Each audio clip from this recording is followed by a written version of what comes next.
ثالثا بنيله 33 مقعدا، فيما حصلت قوائم المترشحين الأحرار على 28 مقعدا. كما أكد بدوي أن نسبة المشاركة بلغت 38.25%. هذا إذن فيما يتعلق بالنتائج وبالأرقام، أرقام التشريعيات.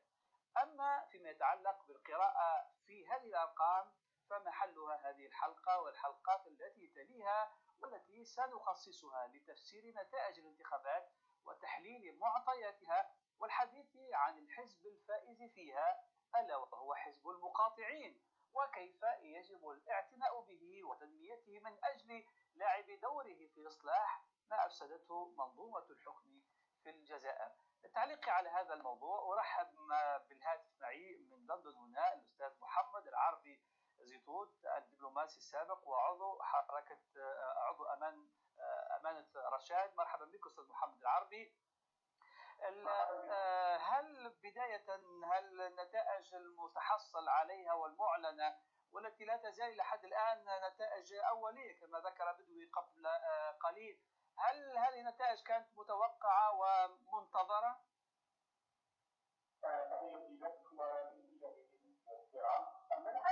سلوك النظام نعم متوقعة. أنا شخصيا قلت هذا على قناتي وعلى قنوات أخرى، أن الأول سيكون ما يسمى جبهة التحرير، ثانيا RND، وثم يقسمون الباقي على البقية. يعني المهم بالنسبة إليهم أن تكون أكثر من 50% في حزبي الإدارة هذين حزبي النظام.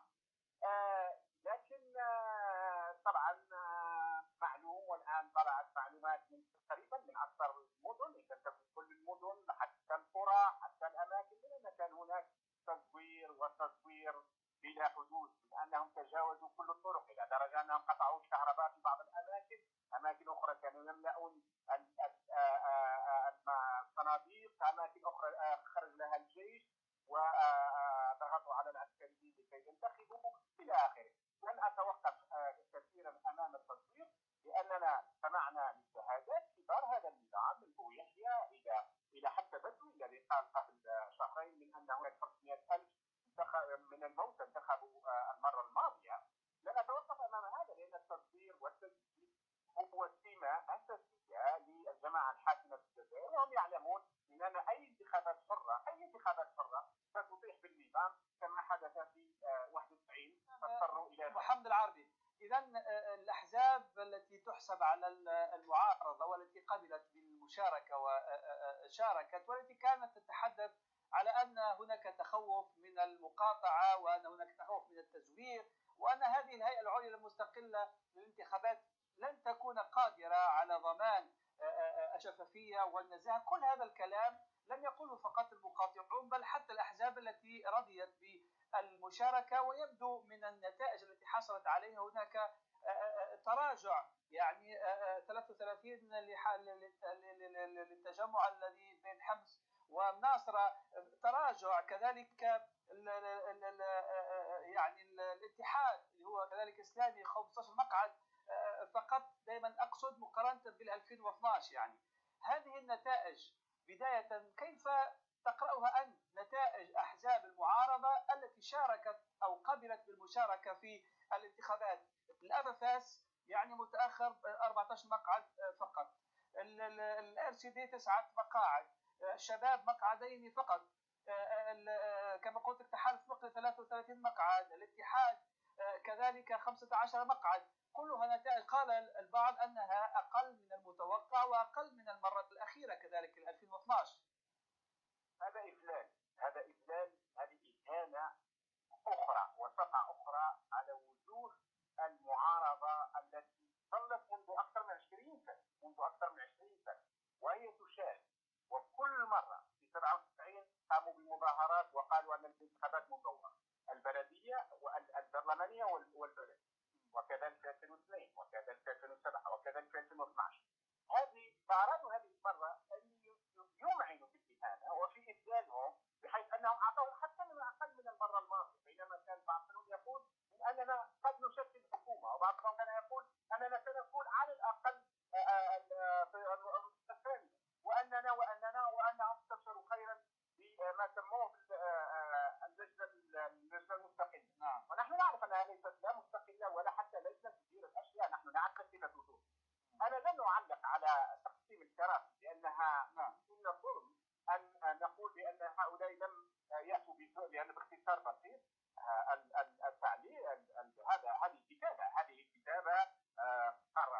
فرضت في دهاليز المخابرات وفي دهاليز النظام، واعطوا لكل واحد كما يريدون ان يعطوه هم، وليس وفق اراده شعبيه حقيقيه، لان باختصار بسيط الاراده الشعبيه الحقيقيه غائبه ومغيبه ومزيفه. والمشكله لان الذين شاركوا يعرفون خداع النظام، اما انهم يعرفون خداع النظام وشاركوا في خداعه، ام انهم كل مره يقومون بنفس الاشياء وينتظرون نتائج مختلفه، وهو حقيقه قمه السذاجه حتى لا اقول الحمد.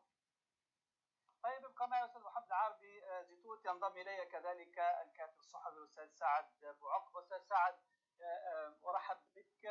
اذا اسدل الستار على الانتخابات، والكثير يقول انها نتائج كانت متوقعه، ربما الذي لم يكن متوقعا فيها هو انحصار وتاخر كذلك الاحزاب المحسوب على التيار الاسلامي والتي قبلت بالمشاركه، ولكن من النتائج التي ظهرت ان هناك حزبا كبيرا ربما وصل الى 62%، وهو ما سماه البعض حزب المقاطعين، هو يبدو الحزب المنتصر بين الظفرين في هذه الانتخابات. ما تعليقك على هذه القراءة؟ يعني هناك حزب جديد، حزب المقاطعين، هو الذي فاز في هذه الانتخابات. حسب بيان الحكومة هو أكبر حزب في البلاد، وهو موجود في الانتخابات السابقة واستمر حتى الآن، لكن النتائج المعلنة في الغيابات لا تعكس الحقيقة. الحقيقة أكبر بذلك، أكبر من بكثير. المقاطعين النسبة تاعهم ربما تفوت 80%. أنا عندي صديق أشرف على مكاتب مدرسة الغزالي اللي في رئاسة الجمهورية بندور، واللي صوت فيها رئيس الحكومة من أحد المكاتب فيه 460 مسجل، 150 من العسكر والبقية مواطنين. اللي صوتوا من المواطنين 20 فقط. 20 أنا صوت 160 عسكري في هذا المكتب، وكانت النتائج كارثية لأن العسكر صوتوا في هذا المكتب، ونسبة الأصوات الملغاة كانت 64 إلى 70%. والحزب اللي فاز فيها على بلد حصل على 28 مقعد صوت فقط في هذا المكتب من 460. معناها هنا على تحكي يعني 4% هذه ولا 5%، ولا تعكس النسبة الحقيقية. أيضا بالنسبة للغيابات، لو ناخذ يعني الغيابات الحقيقية، لو ناخذ النتيجة اللي ظهرت في تيزي وزو تعكس إلى حد ما النتيجة الحقيقية، لأن في تيزي وزو ما كانش تزوير، ولذلك حزب لا سيدي وحزب لا فاسد اللي هم قويين في هذه المنطقة جندوا المواطنين راحوا انتخبوا، ومع ذلك حصلوا على 17% من المشاركة، وما فيهاش الأصوات الملغاة بكثرة. الأصوات الملغاة في الجزائر تجاوزت في الانتخابات هذه، تجاوزت الحد المطلوب أبدا، وربما تجاوز 50%، وهذا ما جعل وزير الداخلية يكف عن ذكر المصوتين. طيب استاذ سعد، والمصوتين بورقة بيضاء تذكرهم في ندوة صحفية على غير العادة كانوا يذكرهم في الانتخابات. الملاحظة الأكيدة أن تصويت الجيش هذه المرة فيه انعكاس بالدستور، لأن منطقة كما البوك لما يجيها العسكر اللي ما همش أكثر من العاصمة، وهم اللي يختاروا شكون يكون نائب على العاصمة على البوك، هذا اعتداء على حقوق المنتخبين في العاصمة، ويوليوا الناس من خارج العاصمة هم اللي يحدوا شكون يكون نائب في العاصمة مثلا. ويحدث هذا في ولايات أخرى، في تندوير، في بشار، في وهران، في كل المناطق. يعني الانتخابات فقدت طريقة التنظيم تاعها، فقدت شرعيتها كونها معبرة عن المواطنين، لأنها ولات فيها أشياء أخرى غير صوت المواطن. ابقى معي استاذ سعد، سأعود اليك. استاذ محمد العربي، قناة المغاربية اجرت استطلاعا كذلك طيلة فترة الحملة الانتخابية الى حتى امس، يعني كان هناك نوع من ثبر الاراء من خلال الاتصالات والمشاهدين.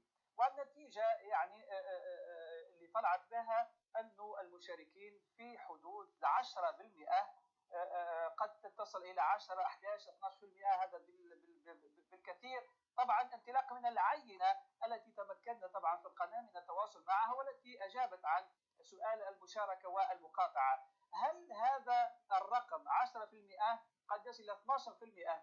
هل يمكن بتقديرك أن يكون فعلا رقم واقعي 11 12% 10% عدد الحقيقي، النسبة الحقيقية للمشاركين؟ اعتقد انه واقعي جدا، وشخصيا ايضا كنت قلت ان هذا هو الرقم الذي سيكون. باختصار بسيط، هذا الرقم يتشكل ربما 3% منه او 4% من القوات المسلحه، سواء كانت شرطه او درك او جيش بشكل خاص، الذين الزموا في اغلبهم، غالبيتهم العظمى الزمت. مثلا في سندوق راينا كيف انهم كانوا زرافات جنود، والله جاءت رسائل كثيره من عسكريين تقول انهم الزمونا وانهم يا اما فرضوا عليهم العقوبه اذا لم تاتي بطاقه الانتخاب، او انهم قالوا ان حتى الناس ياخروا لهم يعني الخروج اللي كانوا باش يخرجوا، او انهم باي شكل او اخر قالوا اذا ما تنتخبوش فتحاسبونا في الانتخاب. ولذلك وقع الامر ان الاوراق البلغار ستكون كبيره جدا لو اعلنوا حقيقتها هذه المره، ناهيك على ان ربما 5 او 6% اللي انتخبوا الاخرين هم اللي مرتبطين بالنهب. يعني نحن نعرف ان في الجزائر هناك حوالي 5% من الشعب الجزائري مرتبط بالنهب بشكل او باخر، بمعنى انهم اما مرتبطين بالاداره او مرتبطين بالنواب او مرتبطين بالوزراء والوزيرات وغيرهم. مع ذلك ابناء هؤلاء، جزء من ابناء هؤلاء لم يشارك، وهناك من كتب حتى على صفحاتهم وقالوا نحن هذه مصوتين، يعني كما تعرف، وقد انتشرت هذه العباره. للاسف الجماعه الحاكمه تاخذ الساجده الهاويه، وهي تعتقد انها هذا استفزاز للشعب، هذا استفزاز كبير جدا عندما يعرف الناس انهم لم ينتخبوا ثم يقولون انكم انتخبتم 50% في الاغواط و40% في مانيش عارف وهران، وكان الناس تعرف انها لم تنتخب. فمعنى انت باختصار بسيط تريد ان تصب الزيت على النار. لم يكفيكم تفكير الشعب الجزائري، لم يكفيكم تعطيل الدوله، لم يكفيكم تعطيل المجتمع، لم يكفيكم كل ذلك، لكنكم تاتون الى انتخابات مزوره ثم تعلنون نتائج منتفخه تماما.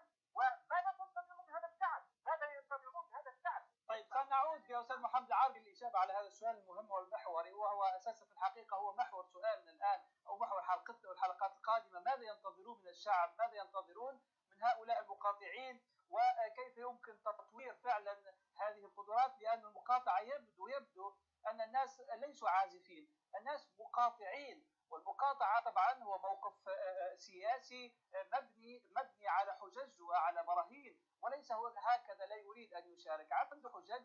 والاستطلاعات خاصه التي اجريناها في الجزائر، والتي الاتصالات التي وصلت الينا كلها تتحدث عن وقائع. يعني حينما كنا نسال لماذا انت مقاطع، يقول انا مقاطع لكذا 1 2 3، ويذكر سلسله من الاسباب، مما يدل على ان هناك وعيا سياسيا، وهناك انتشار لهذا الوعي، وهناك ارتفاع كذلك بهذا الوعي. سأعود اليك استاذ محمد عارف بعد قليل. استاذ سعد بوعقبه، قراءة سريعة، يعني إجابة سريعة لأنه لا نتوقف كثيرا عند هذه الأرقام. مثلا 164 مقعد، يعني هناك تراجع عما كان عليه في 2012 حينما كان 220 تقريبا أو 221 مقعد في 2012، في حين الآرندي هناك تقدم من 70 إلى 97 تقريبا إلى خلينا نقول 100 تقريبا.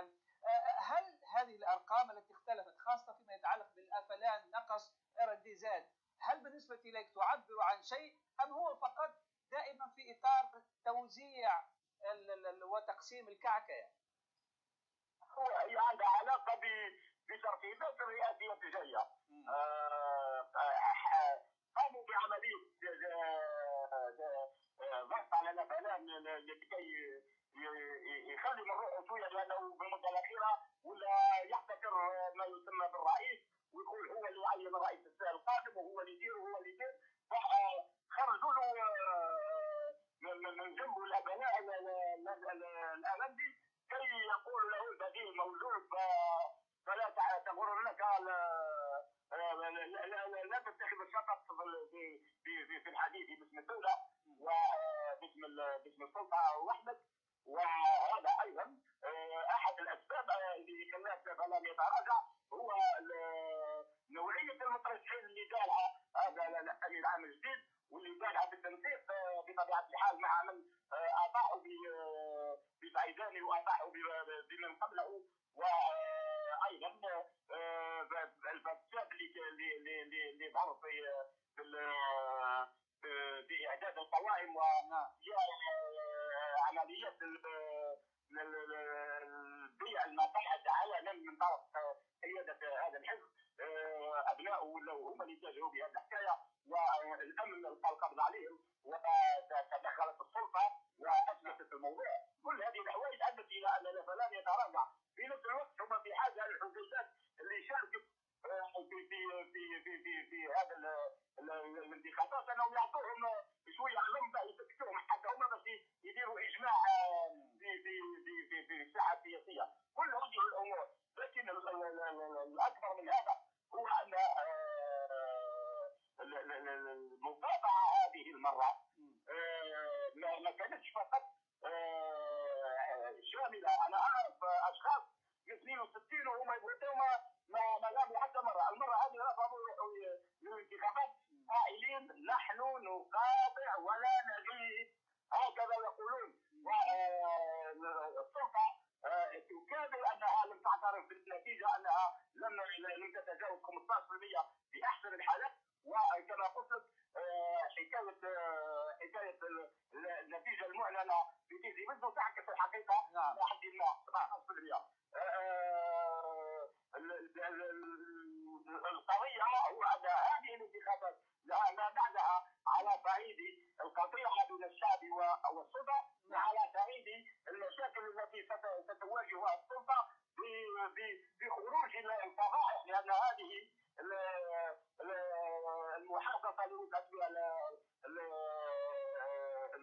المقاعد عندها علاقه بالتاثير في اعلان النتيجه. لان ما دام وزاره الداخليه قد قامت بتحديث البلديات والولايات عن طريق الانترنت، فلماذا بقوا 24 ساعه وهم يتشاوروا على كيف يوزعوا الحساب؟ وهذا يدل على انهم فعلا كانت هناك معركه في توزيع الحصص لم ترضي بعض الاحزاب، وستظهر مشاكل كبيره عندما يقرروا الدستور هذه النتائج ويذهبون الى الحكومه.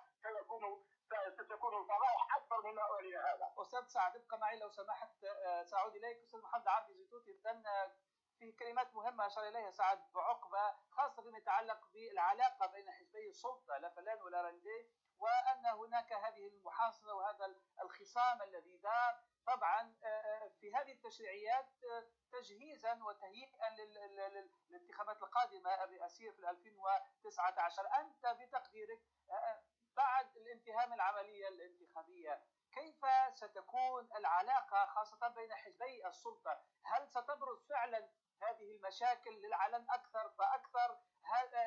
هل ستكون طبيعه العلاقه زياده في التوتر؟ الكل يعرف علاقه يحيى بسلال في نهايه الامر. هل كل هذا سيظهر بعد هذه النتائج الى العلن؟ هل هناك فعلا مشاكل نتوقع انها ستكون بارزه في الفتره القادمه بين حزبي السلطه اساسا؟ يطرح ذلك على مجموعه من العناصر. ربما السبب الاول او العنصر الاول هو الموقف ما بين الجنرالات انفسهم، لان نحن نعرف ان يحيى يمثل مجموعه من الجنرالات، وسلال وولد عباس ومن هم على شكل يمثلون مجموعه اخرى. اذا ستبقى في نهايه المطاف ما بين وراء اتفاق اصحاب القرار الحقيقي. وايضا ناهبي المال العام الذين نعرف اننا حداد يتراس مجموعه منهم وربرب يتراس مجموعه اخرى وغيرهم. يعني على كل هذه واحده. فيما يتعلق اذا بالديناميكيه الصراع ما بين الجناحين، هذه نقطه. النقطه الثانيه بما يفعل الشعب. بما سيفعل الشعب، هل سيكتفي بالمقاطعه ام ان الناس ستقول لا، هذا الوطن لا نريده ان تنفجر فيه الاوضاع، هذه الدوله لا نريدها ان تتفكك، هذه البلاد لا نريدها ان تنهار.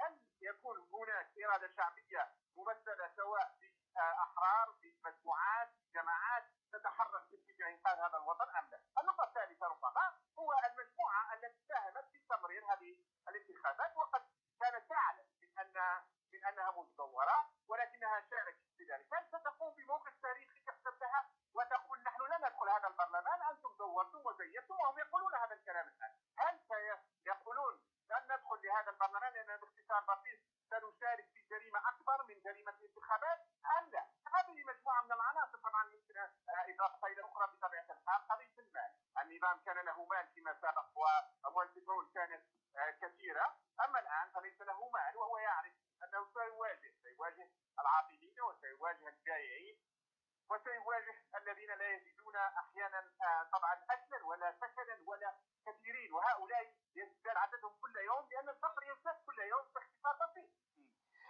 أبقى معي أستاذ محمد العربي. أستاذ سعد بوعقبة، الآن هذا الكم الهائل من المقاطعين من الشعب الجزائري وأغلبهم من شباب الجزائر، الكل يعرف أنه النسبة الغالبة ربما تفوق حتى 70% من الشعب الجزائري هم شباب، وبالتالي حتى النسبة المقاطعة والغالبة في المقاطعين هم شباب.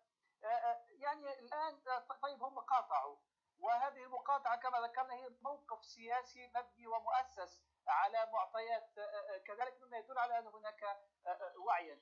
طيب كيف يمكن الآن استثمار هذه المقاطعة، استثمار هؤلاء الذين لا يرضون باستمرار هذه المنظومة في حكم الجزائر، والبعض يقول حتى في تدمير الجزائر؟ كيف يمكن استثمار هذا الكم الهائل من الشباب اليوم الذي عبر عن نفسه في هذا الاستحقاق بالمقاطعة والمقاطعة القوية كذلك؟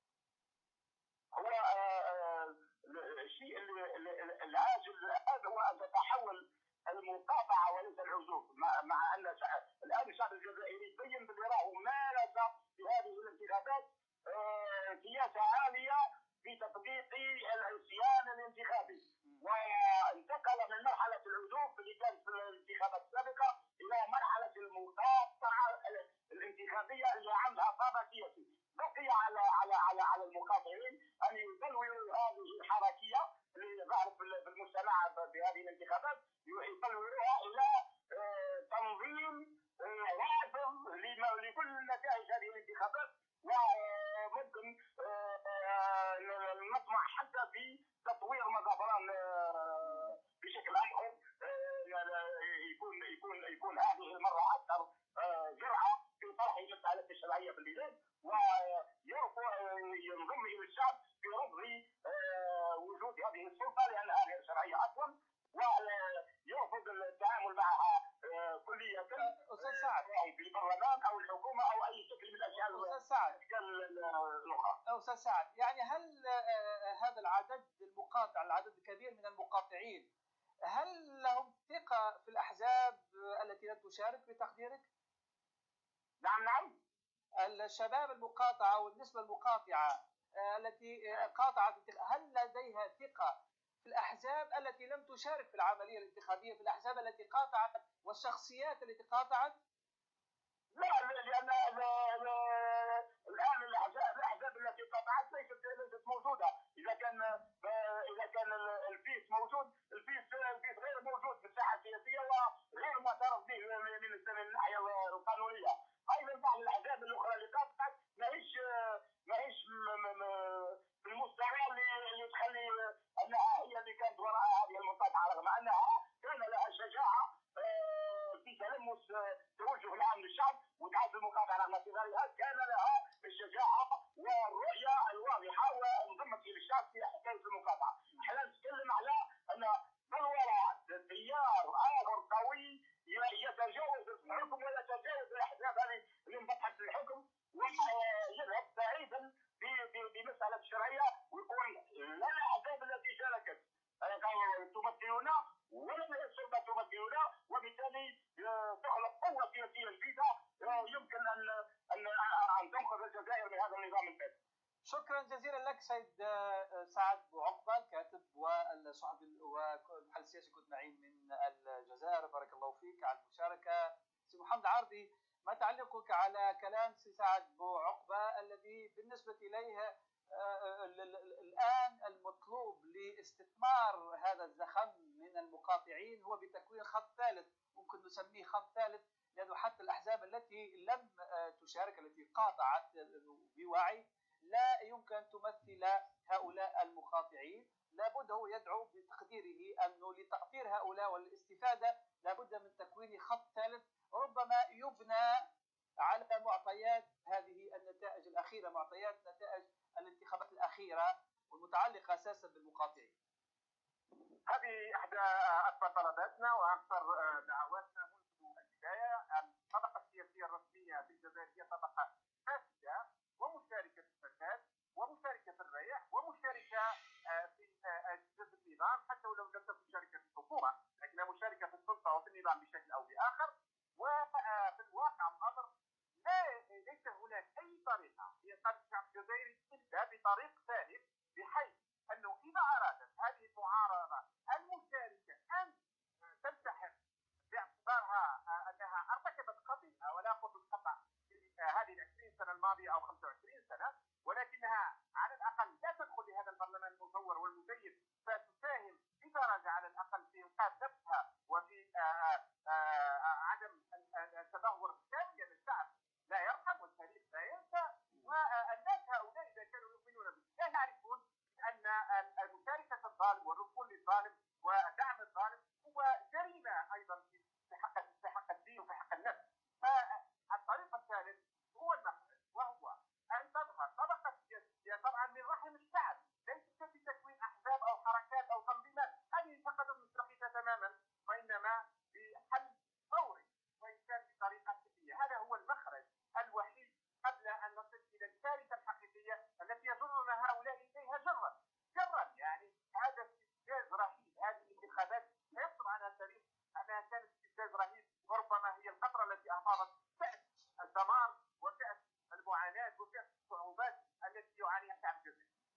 شكرا جزيلا لك أستاذ محمد العربي زيتموت على هذه المشاركة معنا. طبعا فيما يتعلق بردود فعل الأحزاب المشاركة لويزا حنون تتحدث معلقة على النتائج، تقول نتائج التشريعيات مهزلة ومقاعد البرلمان وزعت مسبقا. ربما السؤال البديهي الذي يأتي إذا ما الذي حدا بكم للمشاركة قد يقول البعض. الآن ينضم إلينا كذلك عبر الهاتف من الجزائر القيادي في الجبهة الإسلامية الإنقاذ الأستاذ طاهر بن الأخضر. أستاذ طاهر مرحبا بك. إذا أنزل الستار وظهرت النتائج